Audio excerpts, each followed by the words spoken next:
बिस्मिल्लाहिर्रहमानिर्रहीम अस्सलामुअलैकुम रहमतुल्लाह। सुप्रीम कोर्ट पाकिस्तान की जानिब से जब मखसूस नशस्तों का फ़ैसला इमरान खान और पीटीआई के हक़ में आया तो काजी फ़ाइज़ ईसा की सर्वाइवल का ये मसला बन गया है। काजी फ़ाइज़ ईसा को इसके बदले में कि अगर तुम सुप्रीम कोर्ट ऑफ पाकिस्तान के जजेस को मैनेज कर लेते हो और फ़ैसला इमरान खान और पीटीआई के ख़िलाफ़ कर देते हो तो उसके बदले में तुम्हें एक पूरा जुडिशल पैकेज दिया जाएगा जिसके अंदर तमाम वो जजेस जो इसमें ऑन बोर्ड होंगे और पीटीआई और इमरान खान के ख़िलाफ़ फ़ैसला देंगे उनको एक्सटेंशनें मिल जाएंगी, उनको पैकेज मिल जाएंगे, उनको बरात मिल जाएंगी, उनको गाड़ियाँ मिल जाएंगी, उनको टेन्योर और बढ़ा दिया जाएगा। तो हर तरह से फैसिलिटेट किया जाएगा। और उसमें जो सबसे बड़ी ऑफ़र थी वो काजी फ़ाइज़ ईसा के लिए एक्सटेंशन की ऑफ़र थी कि आपको एक्सटेंशन मिल जाएगी। आपको एक्सटेंशन मिलने के बाद आप जब चाहें जैसा चाहें जब तक चाहें चीफ़ जस्टिस रह सकते हैं पाकिस्तान के। और चीफ़ जस्टिस देके चीफ़ जस्टिस की जो पोस्ट है वो बड़ी अहम तरीन पोस्ट है, पाकिस्तान की सबसे बड़ी पोस्ट है, टॉप की। जो पाकिस्तान के जो टॉप के 4-5 अहम तरीन ओहदे हैं उसमें एक ओहदा चीफ़ जस्टिस का, सेकंड जो है प्राइम मिनिस्टर का, फिर आर्मी चीफ़ का, सदर का। तो ये 4-5 ओहदे जो है बहुत अहम तरीन है। काजी फ़ाइज़ ईसा को ये ऑफ़र किया गया, लेकिन कुदरत को कुछ और ही मंजूर था। इमरान खान के हक़ में ये जो फ़ैसला आया पीटीआई के हक़ में, इसने पूरी की पूरी काया पलट दी, बाजी पलट दी। और इनका जो गठजोड़ था, इनका जो प्लान था, मंसूबा था, साजिश थी, शहबाज शरीफ और काजी फ़ाइज़ ईसा, देखिए इनके दरमियान ऐसी तो नहीं मुलाकात हुई थी। काजी फ़ाइज़ ईसा और शहबाज शरीफ के दरमियान वो जो मुलाकात हुई थी वो इसी मकसद के लिए हुई थी जिसमें शहबाज शरीफ ने काजी फ़ाइज़ ईसा को ये ऑफ़र की थी कि हम आपको ताहयात एक एक्सटेंशन ऑफ़र करते हैं, बस आपने ये हमारे काम करवाने हैं। एक तो आपने 8 फरवरी 2024 के इंतखाबात को लेजिटिमाइज़ करना है, क्योंकि ये फॉर्म 47 की गवर्नमेंट पे फॉर्म 47 वाला ताना और जाली हुकूमत और एक 2 नंबर हुकूमत का ताना जो है हमें ना सिर्फ पाकिस्तान के अंदर मिलता है बल्कि आलमी सतह के ऊपर भी हमें इस किस्म के मसाइल का सामना करना पड़ता है, इस किस्म के तानों का सामना करना पड़ता है और कोई आलमी लीडर हमें मुंह लगाने को तैयार नहीं। तो ये दाग आपने धोना है। काजी फ़ाइज़ ईसा ने कहा कि गाली कोई नहीं, और कोई हुक्म लाओ। काजी फ़ाइज़ ईसा तैयार हो गया, लेकिन उसको पता नहीं था कि अंदर इदारे में आज भी आइन और कानून के मुताबिक काम करने वाले जजेस, बहादुर, शुजात वाले, जुर्रत वाले, हिम्मत वाले जजेस मौजूद हैं जिन्होंने किसी किस्म का प्रेशर नहीं लिया, किसी किस्म की ऑफ़र नहीं ली, किसी किस्म का दुनियावी फ़ायदा, ज़ाती फ़ायदा हासिल नहीं किया और आइन और कानून के हुक्मरानी के असूल पर कायम रहते हुए उन्होंने इमरान खान और पीटीआई की जो मखसूस नशस्तें हैं वापस करने का फ़ैसला दिया। ये फ़ैसला आने की देर थी कि मुल्क के अंदर हलचल पैदा हो गई और शरीफ ख़ानदान तो पहले से तय करके बैठा हुआ था कि हमने किसी सूरत भी ये नशस्तें पीटीआई और इमरान खान को नहीं देनी, लिहाजा वो अड़ गए। इन्होंने लुच तलना था वो तल दिया।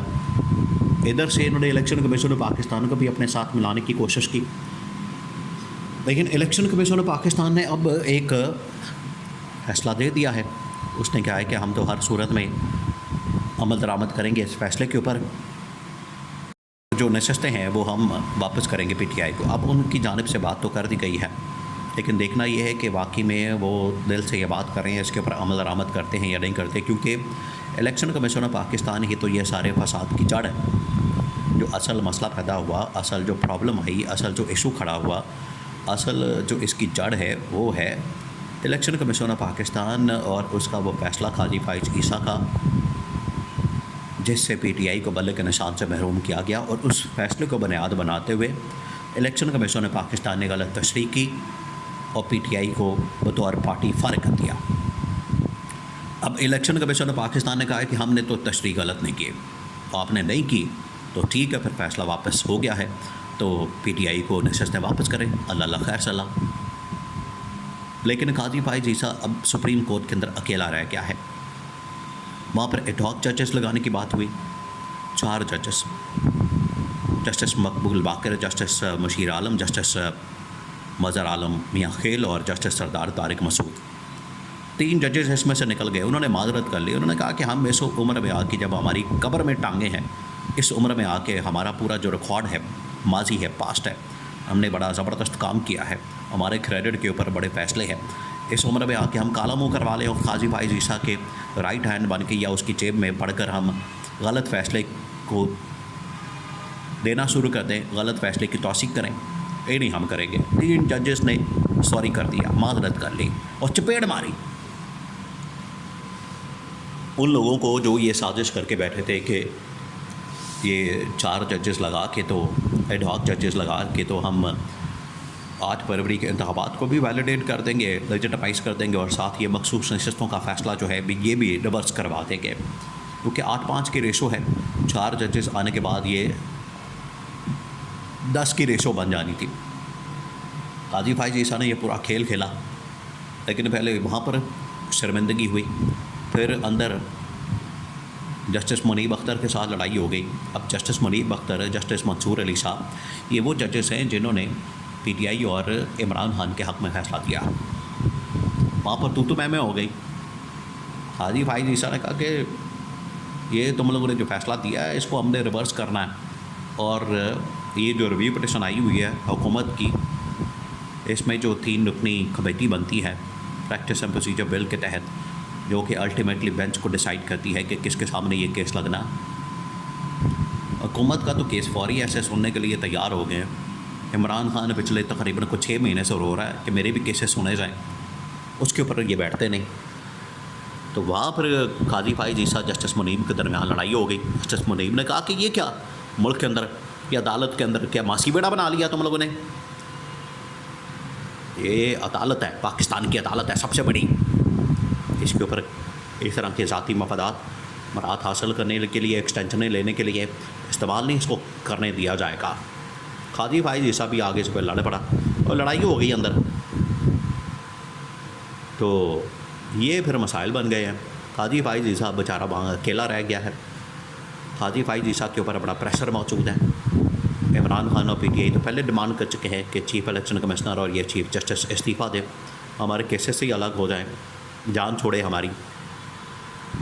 तो अब ये मामला जो है वो काजी फाइज़ ईसा के हाथ से भी निकल गए हैं।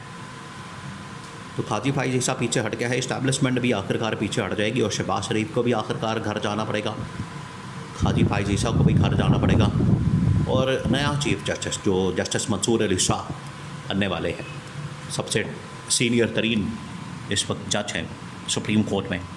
आते साथ ही ये आप लिख लें, आते साथ ही उनकी जानिब से जो पहला फैसला होना है वो होना है इमरान खान की रिहाई का।